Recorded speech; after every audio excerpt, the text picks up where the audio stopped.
Assalamualaikum warahmatullahi wabarakatuh. A'udzubillahi minasyaitonirrajim. Bismillahirrahmanirrahim.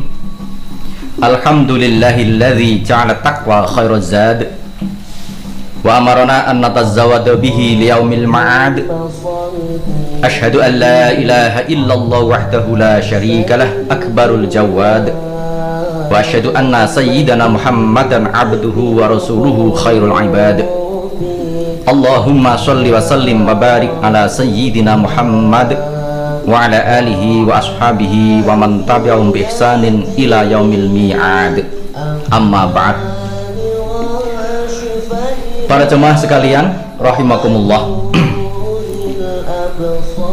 puasa diwajibkan oleh Allah kepada orang-orang beriman untuk menjadikannya mereka orang-orang yang bertakwa, sebagaimana difirmankan di dalam Al-Quran. A'udzubillahi minasyaitonirrajim. Bismillahirrahmanirrahim. Ya ayyuhalladzina amanu kutiba alaikumusyamu kama kutiba alal ladzina min qablikum la'allakum tattaqun. Wahai orang-orang yang beriman, telah diwajibkan kepada kalian berpuasa sebagaimana diwajibkan kepada orang-orang sebelum kalian, agar kalian menjadi orang yang bertakwa. Apakah takwa itu?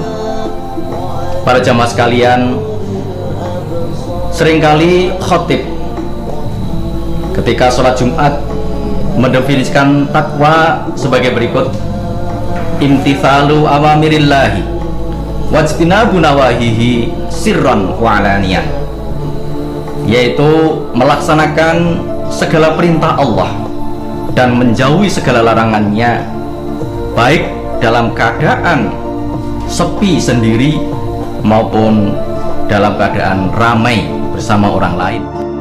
Definisi ini tidak salah, namun kalau kita mengacu pada pengertian atau definisi ini, seringkali pengertian takwa direduksi sedemikian rupa hanya berkaitan dengan kewajiban agama yang mahdhah saja, seperti halnya sholat, puasa, haji, dan lainnya.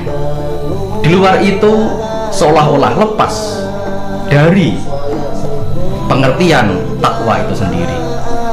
Karena itu kita sering mendengar orang sholat di dalam masjid, dalam keadaan sholat dan pas di dalam masjid mereka bertakwa kepada Allah, takut kepada Allah. Tetapi ketika keluar masjid mereka mengambil sandal jamaah yang lain, misalnya seperti itu. Oleh karena itu ada pengertian takwa yang menurut saya lebih kontekstual dan aktual, yaitu dinyatakan oleh Syekh Afif Abdul Fattah di dalam kitabnya Ruhuddin Al-Islami. Beliau mengatakan, at-taqwa huwa ayyattaqiyal insanu ma yuhdibu rabbahu wa ma huwa dhararun nafsihi au idrarun li ghairihi. Takwa yaitu engkau menjaga diri dari sesuatu yang menyebabkan murka Allah. Dan inilah yang barangkali tercakup dalam pengertian takwa yang sering disampaikan oleh para khatib. Tapi lebih dari itu dikatakan juga menjaga diri dari sesuatu yang bisa menimbulkan mudarat bagi dirinya sendiri, dan ditambah lagi menjaga dari segala sesuatu yang bisa menimbulkan mudarat bagi orang lain. Dengan demikian, maka cakupan takwa dalam pengertian ini lebih luas lagi.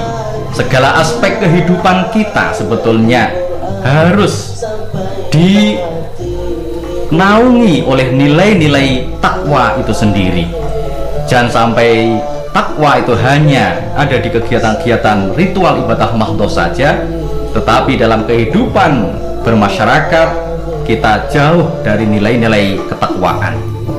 Karena berdasarkan pengertian yang disampaikan oleh Syekh Afif Abdul Fattah tadi, menjaga sesuatu dari hal-hal yang bisa menimbulkan mudarat bagi diri kita sendiri, itu juga bagian dari takwa. Termasuk menjaga sesuatu dari hal-hal yang bisa menimbulkan mudarat bagi orang lain, itu juga bagian dari takwa.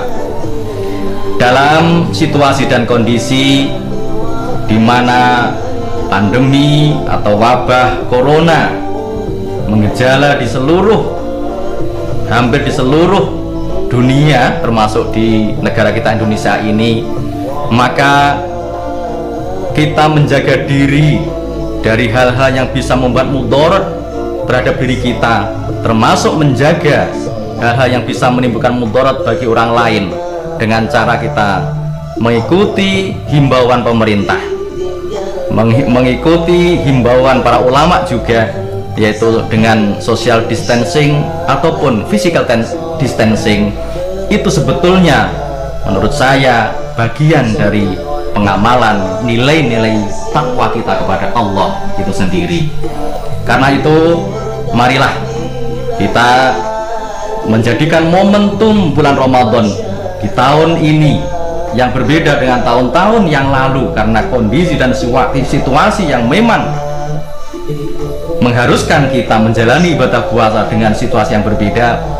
Mari kita jadikan ibadah Ramadan tahun ini sebagai momentum untuk meningkatkan ketakwaan kita dalam pengertian yang luas tadi itu, yaitu kita senantiasa melaksanakan perintah Allah, menjauhi larangannya, dalam rangka untuk menjauhi murkanya di akhirat kelak. Namun lebih dari itu, kita juga mari bersama-sama selalu menjaga diri kita, menjaga keluarga kita, menjaga masyarakat dan lingkungan kita dari hal-hal yang bisa menimbulkan mudarat bagi semuanya. Demikian, mudah-mudahan ada manfaatnya. Ada kurang dan lebihnya maaf. Saya akhiri, wassalamualaikum warahmatullahi wabarakatuh.